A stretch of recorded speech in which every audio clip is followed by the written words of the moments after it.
భూషయ్య తోట. ఏం చేస్తుంటారు? రైతున్నారు, మామూలు వ్యవసాయం. ఇప్పుడున్న ప్రభుత్వం ఎలా ఉంది? ఇప్పుడున్న ప్రభుత్వం మళ్ళీ వస్తే బాగుంటుంది అనుకుంటున్నారా? మళ్ళీ చేంజ్ అయితే బాగుంటుంది? చేంజ్ కావాల్సింది మేడం, అవసరం లేదు జగన్. రాజధాని లేదు, రాష్ట్రానికి చేసింది ఏం లేదు మాకైతే అసలు. చంద్రబాబు వస్తాడు అనుకుంటారా? మళ్ళీ వస్తాడు, కూటమే గెలిచింది. చంద్రబాబు ముఖ్యమంత్రి గ్యారెంటీ కాదు. ఇక్కడ లోకేష్కి వెళ్తాడు, పేటాపురం పవన్ కళ్యాణ్ 1,00,000 మెజార్టీతో వెళ్తాడు ఈసారి. రాజధాని అమరావతి అంటే అమరావతి కావాలి ప్రజలందరూ. 33,000 ఎకరాలు రైతులు ఇచ్చింది ఎందుకండి? దానికోసమే. వీళ్ళు మూడు రాజధానులని ఎక్కడ ఏం చేశారు? జగన్మోహన్ రెడ్డి ఏం చేయలేదు కదా.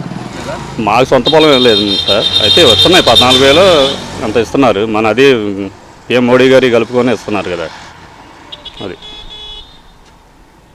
ఇస్తున్నారు. అయితే అభివృద్ధి లేదు సార్. కాకపోతే గవర్నమెంట్ పథకాలు అనేవి పెన్షన్ మామూలుగా ఇలాంటివన్నీ సంక్షేమ పథకాలు ఇస్తున్నారు, బాగానే ఉంది. రోడ్లు పరిస్థితి ఎలా ఉంది సార్?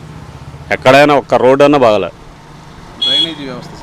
డ్రైనేజీ వ్యవస్థ ఇంకా అసలు రోడ్డు పరిస్థితే లేదు. డ్రైనేజ్ వ్యవస్థ అసలు ఇంతవరకు ఏలు పెట్టి తీసిందే లేదు ఎక్కడైనా. గంజాయి ఆల్రెడీ మనకి న్యూస్లో వస్తానే ఉంది, రోజు ఆడబట్టుకున్నారు, ఎడబట్టుకున్నారని.